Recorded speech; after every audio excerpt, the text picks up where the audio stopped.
Hello students, welcome back to Google chemistry. Wish very very good evening students. Last lecture में हमने देखा था introduction, क्या होती है केमिकल रिएक्शंस और कैसे कोई केमिकल रिएक्शंस होती है, और मैंने बड़े प्यार से आप सभी को समझाया था कि केमिकल रिएक्शंस क्यों पढ़ना ज़रूरी है और हमारे आसपास कैसे जितने भी केमिकल चेंज हैं वो रिएक्शन में कन्वर्ट होते हैं। और हमने कल के ही सेशन में देखा था फिजिकल चेंज और केमिकल चेंज में क्या डिफरेंस है।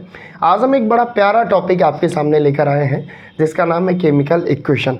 यानी आज के सेशन में हम केवल ये नहीं सीखेंगे कि केमिकल इक्वेशन क्या होता है, बल्कि हम ये भी देखेंगे कि इसकी ज़रूरत क्यों पड़ी। साथ ही साथ हम देखेंगे how to balance a chemical reaction, कैसे किसी केमिकल रिएक्शन को हिट एंड ट्रायल मेथड से हम बैलेंस कर सकते हैं।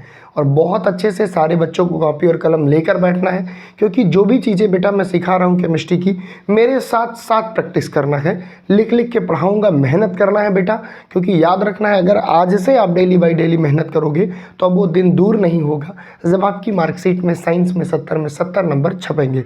तो चलो मेरे शेरों, गुड मॉर्निंग, स्टार्ट करते हैं। कॉपी कलम लेकर बैठ जाना। लास्ट टाइम जब हमने बात की केमिकल रिएक्शंस की, तो केमिकल रिएक्शंस की बात करने में हमने दो एक्सपेरिमेंट आपके एनसीईआरटी में दिए हुए हैं। उन दोनों एक्सपेरिमेंट की रिएक्शंस को आइए समझते हैं। सबसे पहली रिएक्शंस आपसे क्या कहती है कि सबसे पहली रिएक्शन जो एनसीईआरटी में दी है वो कहती है मैग्नीशियम रिबन को आप क्या करो, बर्न करो ऑक्सीजन की उपस्थिति में, है ना। क्या कहती है? मैग्नीशियम रिबन को, magnesium ribbon burn in the presence of oxygen, ठीक है। It will be converted into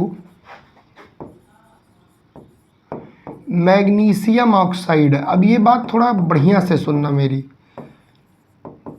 ये एक्सपेरिमेंट में कहा गया है कि मैग्नीशियम रिबन को जलाते हैं किसकी उपस्थिति में? ऑक्सीजन की उपस्थिति में, तो वो कन्वर्ट होता है मैग्नीशियम ऑक्साइड में। बिल्कुल, बहुत अच्छी बात है।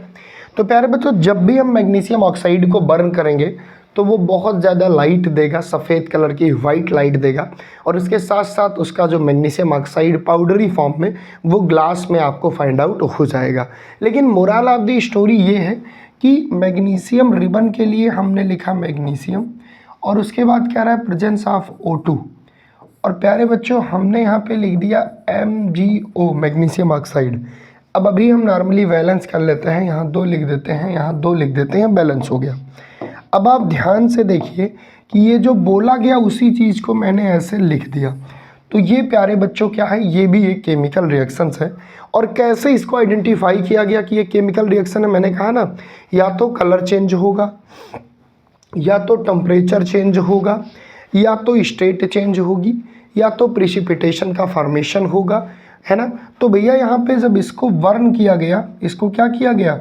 बर्न किया गया, तो टेम्परेचर भी चेंज हुआ, नया सब्सटेंस बना, मिला मैग्नीशियम और ऑक्सीजन, और बना क्या? मैग्नीशियम ऑक्साइड, नई प्रॉपर्टी के साथ बना। दूसरी चीज़ है कि ये गैस था, ये सॉलिड था, ये क्या बना? ये सॉलिड फॉर्म में बना, स्टेट भी इसकी चेंज हो रही है। तो केमिकल रिएक्शन के हर वो कैरेक्टरिस्टिक फीचर ये फॉलो कर रहा है।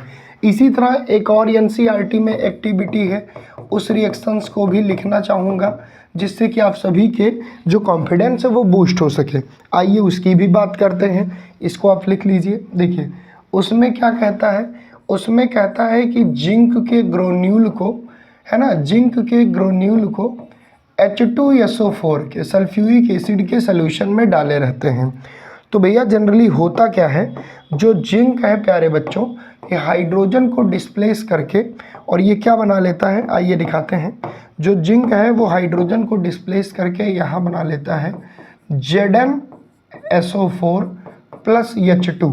अब देखो मैंने कहा था कि जब भी रिएक्शंस कोई अकर होती है तो उसके कैरेक्टरिस्टिक फीचर में हाइड्रोजन गैस भी अक्सर रिलीज होती है। तो ये देखो यहाँ हाइड्रोजन गैस रिलीज हो रही है, जो कल हमने 4 कैरेक्टरिस्टिक फीचर बताया ही था ना, evolution of gas, change in states, change in temperature, change in colour. तो भैया यहाँ देखो क्या हो रहा है? यहाँ हाइड्रोजन गैस इवोल्यूशन कर रही है। वहीं पर बात करें तो आप ये भी देख सकते हो, क्या देख सकते हो? ये सॉलिड था, ये लिक्विड था, ये क्या है, ये साल्ट है भाई हमारा, है ना, ये सॉलिड फॉर्म में आ गया, तो स्टेट भी चेंज हुई। सबसे बड़ी चीज़ है कि हाइड्रोजन गैस यहाँ पे रिलीज हो रही है। और रिएक्शंस को पहचानने के लिए कल मैंने आपको 4 तरीके बताए थे बेटा, कि या तो उसकी फिजिकल स्टेट चेंज हो जाएगी, या तो उसमें कलर चेंज हो जाएगा, या तो प्यारे बच्चों टेम्परेचर चेंज हो जाएगा, या तो हाइड्रोजन गैस रिलीज होगी। तो ये चीज़ आप सीख गए हो। केमिकल रिएक्शंस के 2 एग्जाम्पल आपके एनसीईआरटी बुक में दिए थे, तो मुझे लगा कि इनको ज़रूर करना चाहिए, और एक्टिविटी है तो वो आपको क्लासरूम में ज़रूर कराई गई होगी। चलिए अब एक बड़ा इंटरेस्टिंग टॉपिक हम डिस्कस करने चल रहे हैं, जो कि सेकंड टॉपिक है आपके इस चैप्टर का, जिसका नाम है केमिकल इक्वेशन। अच्छा, एक चीज़ और मैं बताना चाहूँगा कि अभी तक हमने जो भी पढ़ा, यहाँ से बोर्ड बहुत क्वेश्चन हिट नहीं करता, पर आप इस बात से बिल्कुल निश्चिंत रहिए। मैंने कहा ना कि मैं साथ साथ प्रीवियस ईयर क्वेश्चंस भी कराता चलूँगा, तो वहाँ पे आप आइडिया ले लीजिएगा कि कैसे क्वेश्चन आ रहे हैं। ठीक, बात करते हैं केमिकल रिएक्शन की। अब केमिकल इक्वेशन की ज़रूरत, सबसे पहला क्वेश्चन क्या बनता है कि वाई डिड, है ना, मैं हर चीज़ को बड़ी गंभीरता से लेता हूँ। सबसे पहला क्वेश्चन है वाई, आखिर केमिकल इक्वेशन की ज़रूरत क्यों पड़ी, है ना।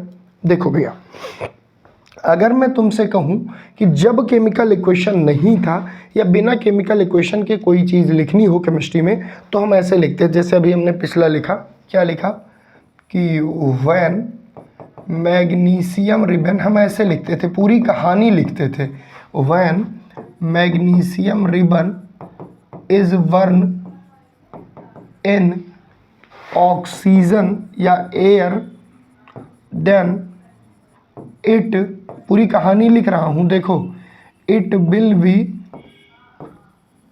Converted into magnesium oxide. बेटा इतनी बड़ी कहानी हमने लिखा, क्या लिखा, when magnesium ribbon is burn in oxygen then it will be converted into magnesium oxide. इतनी बड़ी कहानी हमने लिखा। अब क्या इतनी कहानी लिखना जरूरी है? नहीं सर, ये तो बहुत लंबा हो गया ना, ये तो पूरी कहानी हो गई, ये क्या हो गई, ये पूरी स्टोरी हो गई। क्यों ना अगर हम कम टाइम में समय को बचाकर इसी चीज़ को और शॉर्टकट में लिखें और हर बात हम समझ भी पाएँ तो कितना बेहतर होगा। और लाजमी है कि हर आदमी को अपना समय बचाना है ना, हर आदमी को अपना समय बचाना है, क्योंकि ये डिस्क्रिप्शन बहुत लंबा है। अब इसको शॉर्टकट करने के लिए सबसे पहले आया वर्ड इक्वेशन। क्या आया? सबसे पहले आया वर्ड इक्वेशन। और अभी आपको ये भी बताऊंगा कि एक्चुअल में केमिकल इक्वेशन की डिफिनीशन क्या है, लेकिन उसके पहले जान लो कि ये राम कहानी जो यहाँ पे बड़ी सी हमने लिखी, इसको शॉर्टकट करने की ज़रूरत थी, क्योंकि किसी के पास इतना टाइम नहीं है कि किसी रिएक्शंस को इस तरह लिखेगा, है ना, और पढ़े लिखे लोग हैं हम लोग। तो भैया इनको वर्ड इक्वेशन में जब लिखा गया, तो अगर इसी चीज़ को हम ऐसे लिख दें, मैग्नीशियम बर्न इन ऑक्सीजन, तो हम यहाँ लिख दें कि मैग्नीशियम है, किससे रिएक्शन कर रहा है, ऑक्सीजन से रिएक्शन कर रहा है, क्या बना रहा है, मैग्नीशियम ऑक्साइड। हम ऐसे भी तो लिख सकते हैं, बिल्कुल। तो कहीं ना कहीं ये इतनी बड़ी कहानी को हमने शॉर्टकट कर लिया। और ये जो शॉर्टकट किया बेटा, ये वर्ड इक्वेशन है, क्योंकि ये वर्ड के फॉर्म में है। अब आप सोचो कि अगर हम इसको और सिंपल कर दें, और कम मेहनत पर करें, और हम सब कुछ जनाब बयां कर दें, बिना कुछ कहे ही सब कुछ कह दें, तो कितना बेहतर हो जाएगा, आप खुद सोच के देखो। क्योंकि यहाँ पे हमने इतनी बड़ी कहानी लिखी, यहाँ पे हमने चलो ठीक है कम लिखा, लेकिन इसको और कम अगर कर दें, मैग्नीशियम का हम सिंबल यूज कर दें, ऑक्सीजन का हम सिंबल यूज कर दें, मैग्नीशियम ऑक्साइड का भी हम सिंबल यूज कर दें, तो आप सोचो कि वही बात जो वहाँ पे उतनी लंबी हुई, वही बात प्यारे बच्चों यहाँ हम इतने शॉर्टकट में कर दें, तो प्यारे बच्चों कितना बेहतर होगा। और ये जो बन गया, इसे हम बोलते हैं केमिकल इक्वेशन। क्या बोलते हैं भैया? इसे हम बोलते हैं केमिकल इक्वेशन। तो सबसे पहले तो हमें ये जानना ज़रूरी था कि भैया ज़रूरत क्यों पड़ी। समय बचाने के लिए करना है कुछ काम, किसी इंसान के पास समय नहीं है भैया, है ना। देखो इतनी लंबी कहानी लिखे, फिर लोगों ने सोचा यार क्यों ना इसको थोड़ा और कम में किया जाए, तो लोगों ने वर्ड इक्वेशन का कंसेप्ट लाया, और उसको और ज़्यादा बेटर करने के लिए उनके सिंबल यूज किए गए, उनके केमिकल फार्मूले यूज किए गए, और तब जाकर और टाइम बचा। और यहाँ से जनरेशन हुआ किसका? केमिकल इक्वेशन का। अच्छा एक चीज़ और, केमिकल इक्वेशन की खास बात है कि जितने एटम इधर रहेंगे उतने ही एटम इधर रहेंगे, यानी LHS is equal to RHS होना चाहिए, तभी रिएक्शन बैलेंस मानी जाएगी, तभी कोई केमिकल इक्वेशन सही माना जाएगा। तो सबसे पहले तो ये आपने जाना कि क्यों, why did be needed to chemical equation, जनाब क्या ज़रूरत पड़ गई। तो बड़े प्यार से हम सभी ने सीखा कि ज़रूरत यही है भैया। और दूसरी चीज़ कि इसमें कंडीशन ये है कि जो भी हमारा रिएक्टेंट के साइड है, मतलब जो आपस में रिएक्ट करते हैं इधर हैं, इन्हें हम जनरली रिएक्टेंट बोलते हैं। और प्यारे बच्चों जो नया प्रोडक्ट, जो नया सब्सटेंस बना उसे हम प्रोडक्ट बोलते हैं, है ना। जो लोग आपस में मिल रहे हैं वो रिएक्टेंट हैं, और जो प्यारे बच्चों नया सब्सटेंस बना रहे हैं उसे हम क्या बोलते हैं, प्रोडक्ट बोलते हैं, जो नया सब्सटेंस बना है ना। क्लियर है? बिल्कुल सर, एकदम क्लियर है।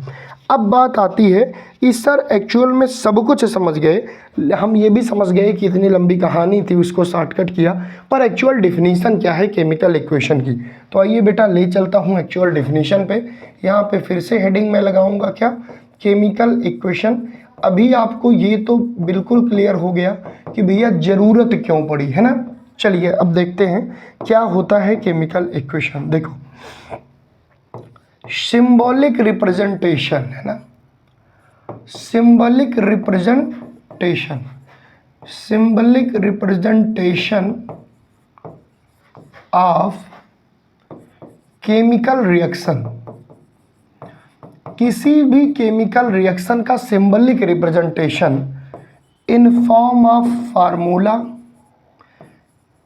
In form of chemical formula, है ना।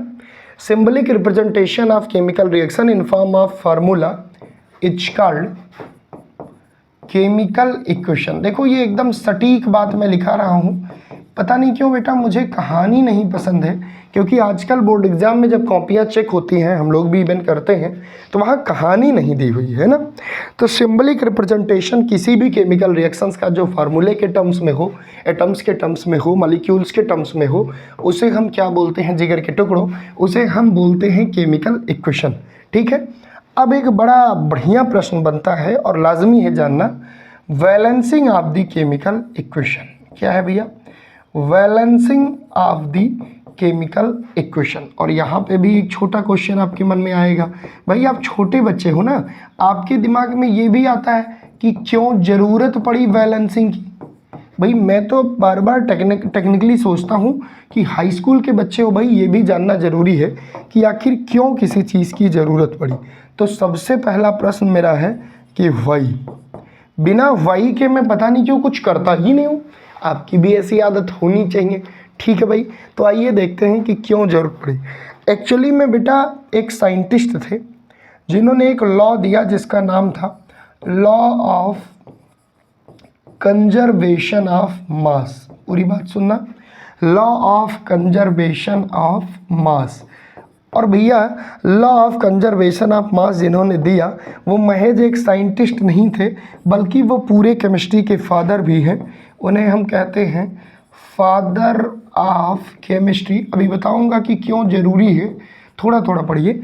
फादर ऑफ केमिस्ट्री हैं, उन्होंने ही भैया ये law of conservation of mass दिया, जिनको हम लोग बड़े प्यार से क्या कहते हैं, लिवासियर चाचा। क्या बोलते हैं भाई, हम लोग बोलते हैं एंटोनी वॉन लेवाइसियर चाचा, एंटोनी वॉन लेवाइसियर। तो बेटा एंटोनी वॉन लेवाइसियर जो कि केमिस्ट्री के जनक हैं, जिन्हें फादर ऑफ केमिस्ट्री कहते हैं, इन्होंने एक लॉ दिया, law of conservation of mass. इसमें क्या बोला गया भाई, बहुत मेहनत करके इन्होंने ये लॉ दिया और उसी को फॉलो करके किसी भी केमिकल इक्वेशन में ये चीज़ें लागू होती हैं। इन्होंने कहा भैया, इन्होंने कहा कि रिएक्टेंट का मास, इन्होंने बहुत छोटी सी बात कही है ना, इन्होंने कहा मास ऑफ रिएक्टेंट इक्वल होना चाहिए किसके, मास ऑफ प्रोडक्ट के, मास ऑफ प्रोडक्ट के। यही बात इन्होंने कही बहुत सीधे शब्दों में।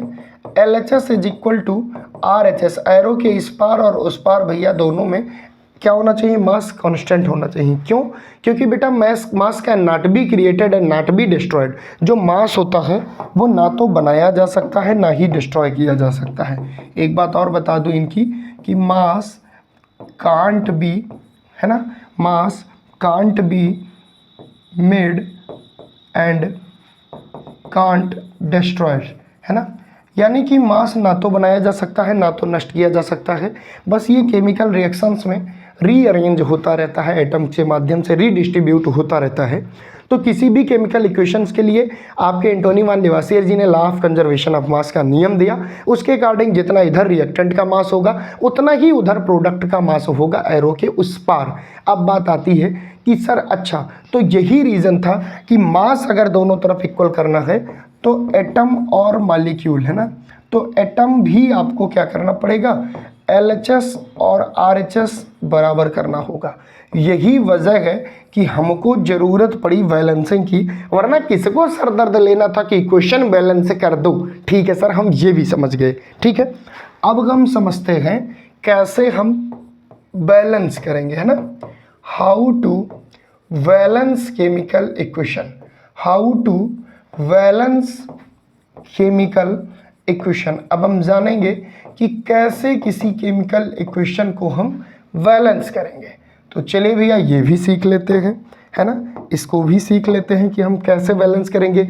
ये तो आपको बता दिया क्यों करेंगे, ये भी बता दिया भैया पूरी कहानी क्या थी, पर अब मुद्दा है कि भाई कैसे करेंगे। अच्छा एक चीज़ और, कंजर्वेशन मास का जो लॉ है उसको सेटिस्फाइड करने के लिए ही ज़रूरत पड़ी हमको इक्वेशन को बैलेंस करने की। तो चलिए एक थर्ड क्वालिटी जेड ग्रेड की रिएक्शन लेता हूँ। मान लो हमारे पास है जिंक है, H2SO4 है। ये रिएक्शन जब होती है ना, ये पहली रिएक्शन है जो हम सीखने चल रहे हैं, तो ये बनता है बेटा जिंक सल्फेट प्लस H2। आइए इसको पहले चेक करते हैं क्या ये बैलेंस है। अगर होगी तो करने की ज़रूरत नहीं होगी, और अगर नहीं होगी तो मेरे साथ मिलकर करना, बहुत प्यार से पढ़ाऊंगा, टेंशन नहीं लेने को। देखो जिंक कितना है, पहले जितने एलिमेंट हैं उनको लिख लो। जिंक है, हाइड्रोजन है, सल्फर है, ऑक्सीजन है। इधर लिख लो रिएक्टेंट और इधर लिख लो प्रोडक्ट। इक्वल है तो कुछ मत करना। चलो जिंक इधर कितने हैं, एक, इधर कितने हैं, एक, भाई यहाँ भी एक, यहाँ भी एक। हाइड्रोजन यहाँ कितने हैं, दो। हाइड्रोजन इसमें कितने हैं, दो। सल्फर इसमें कितने हैं, एक। सल्फर इसमें कितने हैं, एक। ऑक्सीजन कितने हैं, चार। ऑक्सीजन कितने हैं, चार। तो भैया ये रिश्ता क्या कहलाता है, ये रिश्ता तो यार पूरा ऑलरेडी बैलेंस है। ये देखो ये भी बैलेंस, ये भी बैलेंस, ये भी बैलेंस, ये भी बैलेंस। इसका मतलब कि ये ऑलरेडी बैलेंस है ना। ये प्यारे बच्चों ऑलरेडी बैलेंस इक्वेशन आपको दिया गया। अब क्वेश्चन ये है कि तो सर इसमें क्या करेंगे, कुछ नहीं करोगे, आप लिखोगे कि given equation is already balanced. Okay sir, मान लीजिए कोई और इक्वेशन आपको दिया है, उनको आइए सीखते हैं कैसे बैलेंस किया जाएगा। बहुत प्यार से, है ना, बहुत प्यार से इसको आप लिख लिए होगे, मैं पूरी उम्मीद करता हूँ। चलिए अब देखिए, मान लीजिए कोई और दे दिया, जैसे हमको यही वाला दे दिया अभी जो हमने लिया था, मैग्नीशियम दे दिया, ऑक्सीजन दे दिया, और यहाँ पे बना MgO। कह रहा है भैया बैलेंस करो इसको। चलो आइए करते हैं। सबसे पहले यहाँ पे आपको क्या करना है, एक ऐसे चार्ट बना लेना, ये रिएक्टेंट और ये प्रोडक्ट, और इधर एटम। कौन कौन से एटम है, मैग्नीशियम है और ऑक्सीजन, बस दो ही एटम है। आइए इनकी संख्या गिनते हैं। कितने मैग्नीशियम है बेटा, एक। रिएक्टेंट में इधर कितने हैं, एक। ऑक्सीजन कितने हैं, इधर दो। इधर कितने हैं, एक। अब देखिए क्या ये बैलेंस है, नहीं सर ये तो बैलेंस नहीं है। तो करना क्या है भैया, मैग्नीशियम एक है, ये भी एक है, यानी मैग्नीशियम तो बैलेंस है लेकिन ऑक्सीजन नहीं। इधर दो है, इधर एक, इधर दो है, इधर एक। तो इसमें क्या करेंगे, दो से गुणा कर देंगे। जब इधर हम दो से गुणा करेंगे तो यहाँ कितना आएगा, दो आ जाएगा। ठीक है भैया, अब दो दो ये बराबर हो गए। लेकिन अब यहाँ पे मैग्नीशियम दो हो गया, जब हमने इसमें दो से गुणा की तो ये दो हो गया राइट साइड। अब इधर ये दो हो गया तो इधर भी दो करना है, तो इधर हम दो से गुणा कर दिए तो ये दो हो गया। और अब आप देखिए ये भी दो, ये भी दो, ये भी दो, ये भी दो, सब कुछ कटपिट के बराबर हो गया और LHS is equal to RHS हो गया। तो प्यारे बच्चों यही एकमात्र तरीका है कि इस पक्ष के एटम को लिखो, उधर लिखो, और गुणा भाग ऐसा करना है कि दोनों तरफ इक्वल आ जाए। तो भैया यही एकमात्र तरीका है इक्वेशन बैलेंस करने का। उम्मीद करता हूँ आप समझे होंगे। चलिए एक दो क्वेश्चंस और प्रैक्टिस कराता हूँ, जिससे मेरे जो भी शेर देख रहे हैं उन सभी को ये चीज़ें और बेहतरीन समझ में आ जाएं। चलो एक बड़ा प्यारा सा क्वेश्चन है, Fe+H2O। आइए देखते हैं क्या है भाई, इसको तो आप लिख लिए होंगे ना।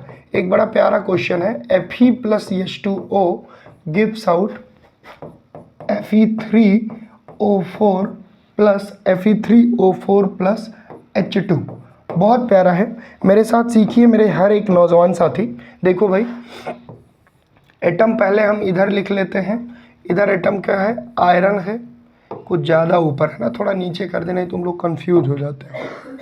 चलो दिखाता हूँ, यहाँ लिख लेता हूँ रिएक्टेंट क्या एटम, यहाँ लिख लेता हूँ प्रोडक्ट का, यहाँ एटम लिख लेता हूँ एलिमेंट जिसकी बात हो रही है। आयरन लिखता हूँ सबसे पहले, और क्या है हाइड्रोजन है, और क्या है ऑक्सीजन है।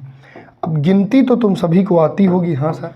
कितने आयरन है, एक, इधर कितने हैं, तीन, और हाइड्रोजन कितने हैं, दो, इधर कितने हैं सर जी, दो, ऑक्सीजन कितने हैं, एक, इधर कितने हैं, चार। अब देखो ये रिएक्शन इनबैलेंस है। अब इसको बैलेंस करने का तरीका क्या है, देखो इसको बैलेंस करने का तरीका है कि इधर चार ऑक्सीजन है, इधर एक, तो सबसे पहले इधर 4 कर दो, ये दोनों 4 हो गए, ठीक है। छोड़ो ऑक्सीजन, पहले ऊपर से ही बैलेंस कर लो। आयरन इधर 1 है, इधर 3 है, तो सबसे पहले इधर 3 से गुणा करो बैलेंस करने के लिए। तो जब आयरन में 3 से गुणा किए तो भैया यहाँ आ गया 3, कोई दिक्कत नहीं सर जी। अब आ जाओ भैया, हाइड्रोजन वैलेंस है, 2 इधर, ठीक है। ऑक्सीजन पे आओ, इधर 1 इधर 4, तो यानी गुणे 4 तो करना ही पड़ेगा। अब जब 4 किए तो यहाँ ऑक्सीजन था, तो यहाँ पे हमको क्या लगाना पड़ा भैया, यहाँ पे हमको लगाना पड़ा 4, ठीक। अब एक बार गिनो, देखो बैलेंस हो गया मामला। आइए गिनते हैं, आयरन 3, हाइड्रोजन कितने हो गए भैया, हाइड्रोजन यहाँ हो गए 8, और इधर कितने हैं 2, तो यहाँ कितना लिखना पड़ा हमको 8। अब इधर 2 है, इधर 8, हम क्या किए इधर गुणे 4 कर दिए। तो अब ज़रा देखो बैलेंस हो गया, हाँ बिल्कुल बैलेंस हो गया। ये दोनों तरफ 3 है, ये दोनों तरफ 8 हो गए, ये दोनों तरफ 4 हो गए, और अब इक्वेशन आपका बैलेंस हो गया। आप एक बार गिन लीजिए, आयरन 3, हाइड्रोजन 8, ऑक्सीजन 4, और फाइनली ये आपका वैलेंस केमिकल इक्वेशन आपके सामने आ गया। तो बेटा प्रैक्टिस तो करनी पड़ेगी, और मैं हूँ, जिस भी बच्चे को नहीं समझ में आया मुझे चैट सेक्शन में मैसेज करना है आपके, मैं फिर समझाऊंगा, लेकिन तुम्हें सिखाऊंगा, क्योंकि बेटा मैं कंटेंट में कोई भी गिरावट नहीं ला सकता, बात आपके सपनों की है, ठीक है।